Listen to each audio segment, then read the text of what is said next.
Hi, everybody. Mitch Tanenbaum here. Thanks for joining me today.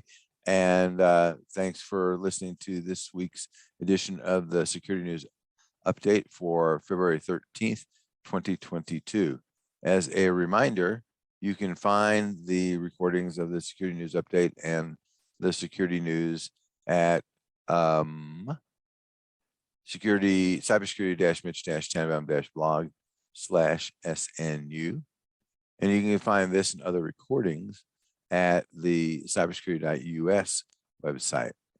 So with that, let us start right into the news. First item is the Kronos breach, which continues to have legs, apparently.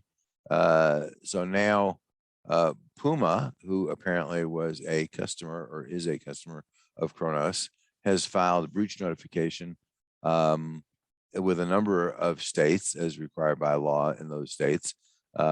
Apparently, they think data was compromised as a result of the breach. So now, Kronos is a vendor of Puma's, but Puma gets to clean up the mess, and that's kind of a watchword for all companies, right? When you outsource your anything, your business processes to somebody else, you still get to clean up the mess when you're done. I would make sure that your vendor contracts at least address to the degree possible who's going to be responsible, who's going to pay for it in particular, and things like that. The next item is the Wall Street Journal is reporting that people are still downloading infected versions, not infected, but compromised versions, vulnerable versions of Log4J 2 months after the attack was announced.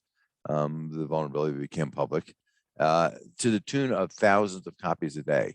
So these are likely embedded into other packages as opposed to standalone copies of Log4j, because the standalone copies have been updated.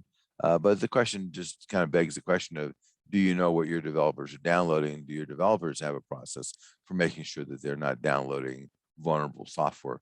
Apparently to the tune of thousands of copies a day. The answer to that is no.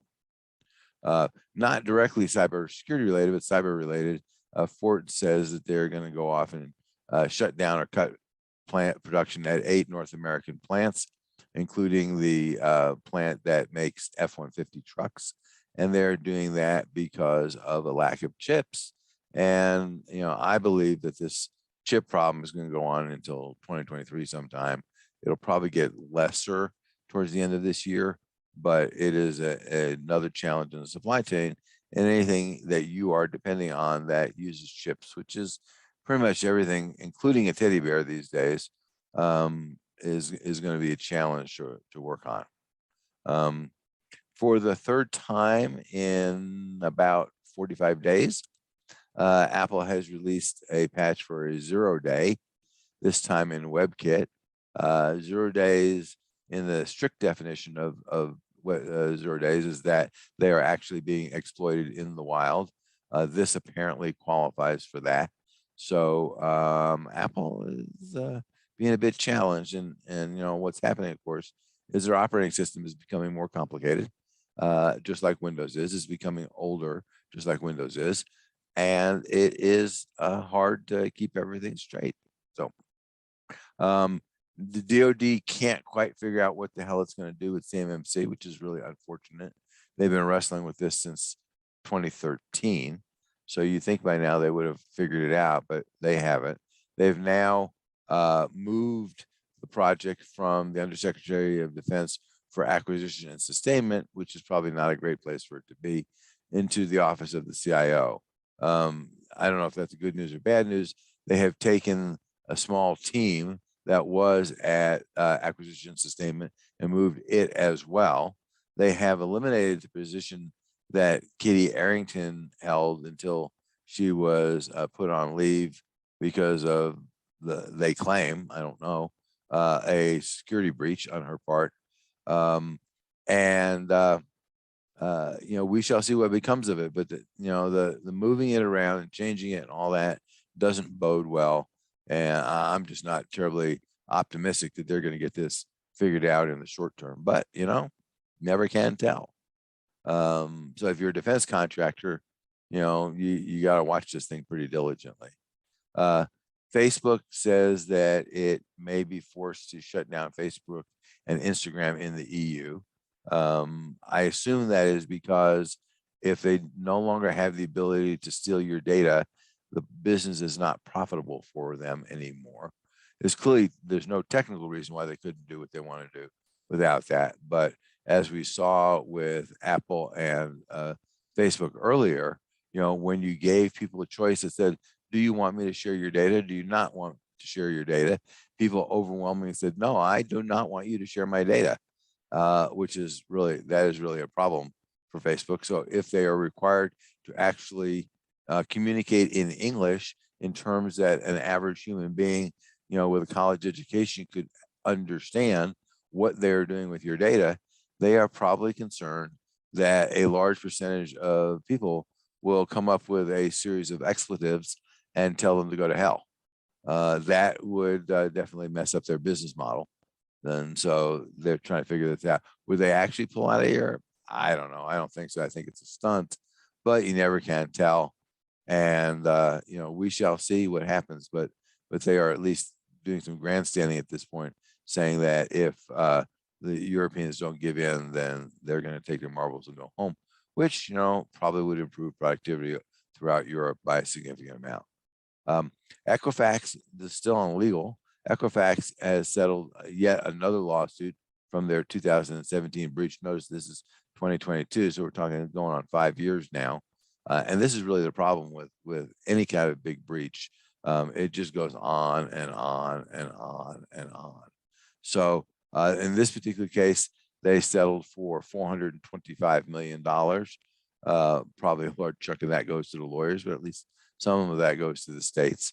And that's for settling with the FTC, the CFPB, and the state's attorneys general. So, that's not the end of the lawsuits, but it certainly is a big thing to put behind them. But $425 million, I don't know how much insurance they have. I'm guessing they have spent everything that the insurance had to pay out, and probably a lot more. And this is not the end of the lawsuits. The Biden administration continues to be tough on China. They've now added another 33 companies to the entities list, imposing new restrictions. This list is called the unverified list. The unverified list is a list where companies are not expressly prohibited from doing business with them, but if they do business, then they have to go through a bunch of hoops to make sure that the companies really are not giving this, whatever it is they're selling, to the Chinese government. So effectively, it's very similar to the entities list where they're outright banned. So stay tuned. We'll see what happens there, but it definitely looks like we're keeping up the pressure on China. Professor Dan Solow at the George Washington University Law School, a guy I like very much. He has written a paper which is available for free on why privacy rights legislation can only be a piece of the puzzle. Part of that reason is that it's just too hard for the average human being to understand all this legal gobbledygook. And so they just kind of blow it off. But as we saw with the Facebook thing at Apple, when you explain to people in simple English what it is you're doing with their data, they can make a pretty clean decision. So it is a part. There are other parts, which is important, and interesting article. On to data breaches. The state of Washington Department of Licensing was hacked. They shut down the systems as a result of that. And so they're saying that if you are a licensed professional whose license is about to expire, you can go fax them a note saying, hey, when you guys get your act together, I'll be happy to renew my license. And if you do that, then they won't come after you for having your license expired, since you can't renew it even if you wanted to. And also in the breaches department, Vodafone Portugal was hacked. Basically, they're the largest carrier in Portugal, and it took down the entire country of their service. It took fixed voice, television, text messaging, cellular voice, and digital answering services. and they were relatively quickly able to restore 3G. That's the lowest technology stuff that they were probably running, but it's taken them a while, and they're still working on everything else. So just goes to show you that the carriers and critical infrastructure is not off limits to the hackers. The IRS I had reported before is trying to reduce the amount of fraud by increasing the level of identity verification that they're requiring. People were complaining that it made it hard for them to get an account on the IRS website, which, you know, I'm not convinced is a bad thing, but Congress got involved in it, and they're saying, IRS, you're a bad boy. We really like fraud, and you shouldn't do anything to reduce fraud. So we shall see. They have suggested that the IRS use a system the government runs called login.gov. You know, part of the complaint they had with the IRS system is it was run by a private company called ID.me, but the behind the scenes of login.gov is another private company called LexisNexis. Now there's probably more government employees and government oversight in login.gov, but at least right now, in terms of the service that they're actually offering at this point in time, login.gov does not offer any kind of identity verification. So it is completely useless in terms of reducing fraud, but we shall see what the IRS do. You know, they got to be kind to Congress, because Congress writes them a check every year. So they'll do whatever Congress tells them to do. But this is not really a great scenario for reducing fraud. We'll see what they do. The FCC, you know, in the waning days of the Trump administration, Congress passed a bill that required telecom providers and schools to replace Huawei equipment with non-Chinese made, non-Chinese government owned equipment, which is probably not a bad idea. And they put together a pot of money, about $1 billion, to go off and help companies do that. Unfortunately, companies had until the end of January to turn in the bill for replacing the equipment, and the bill came in at over $5 billion, slightly more than Congress allocated. So we shall see what happens there, whether it's lawsuits, whether Congress decides to add more money to the pot, or whatever. But you know, it seems to me that if the law says you need to replace the equipment and we will pay for it, and they won't pay for it, then you know, they can't come after you for not replacing the equipment. Stay tuned on that one. I am sure there will be lawsuits.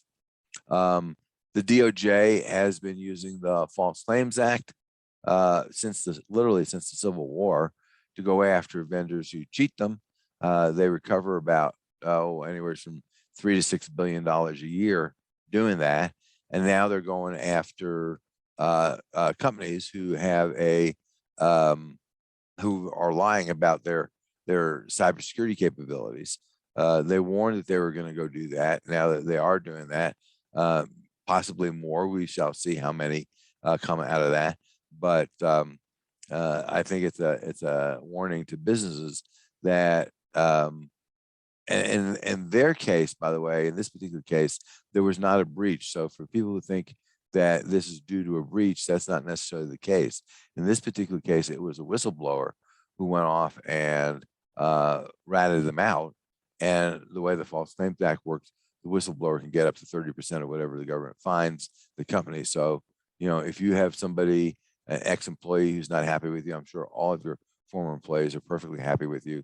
Or if you have a vendor who thinks they should have gotten a contract that didn't, or a subcontractor who doesn't like the way you've been to them, all those guys could easily turn you in for not doing what you said you were doing. And last but not least, we have the news bites. Google, as I've said before, has forced two-factor authentication on a small chunk of their population, about 150 million people. And they said that in that group of people, account takeovers were reduced by 50%. I would have assumed they would have been reduced by more, but apparently it wasn't. Still, reducing it by 50% is a significant benefit. Attacks on the crypto machine, cryptocurrency, continue. This week, the Ethereum folks lost $320 million to a software bug. Almost always, these are software bugs that cause these things. These are almost never attacks on the math, because the math itself works just fine. Apple says that it's not going to do business with companies that use conflict minerals. And in fact, they now have an annual third-party audit of the companies that they're buying stuff from to make sure that's the case. And they keep whacking companies off the list. So, good for them in terms of corporate governance. And hopefully that'll spread to other companies as well. The French Data Protection Authority has joined the pylon. Nobody likes Google in Europe, so it's a pretty straightforward piling on to do. In this particular case, they say Google Analytics violates GDPR. They say that because obviously Google brings back the data to America, and apparently they're not disclosing that to people because nobody knows that Google Analytics is on a given website. So how would they disclose it? So Google is fighting that. We shall see what happens there. But I think a little bit more transparency is probably not a bad thing all in all. Some senators have sent a nasty letter to the CIA asking them for a little bit more transparency, something the CIA is not necessarily known for. Apparently, these senators say that the CIA is collecting bulk data on U.S. citizens and not telling people about it. So we shall see what happens out of that. They say not to worry, it's all tightly managed, even though we're not telling you what we're doing. Trust us. And after all, we know how many people trust the government, and the answer to that is damn few. So, and finally, last but not least, no surprise here, we're discovering that schools, as well as others, are going to pay a lot more for cyber insurance, even if they can get it. We're seeing sometimes deductibles going up from say 25,000 to $1 million. That's a pretty serious climb in the deductibles, and we're also seeing the premiums go up by 100%, 200%, 300%. So, and that's if you can get the company to write the insurance at all. In a lot of cases, they go off and ask you questions. If they don't get the answers they like, then they just won't write the policy. So at that point, you become self-insured, which really should, in theory, motivate you really highly to go off and improve your cybersecurity practices, because now if you have a breach, it's coming out of your pocket. I think that trend is going to continue. I don't think the insurance companies have any incentive to reduce the level of auditing that they're doing for their customers or prospective customers. And this includes, by the way, renewals as well as new insurance.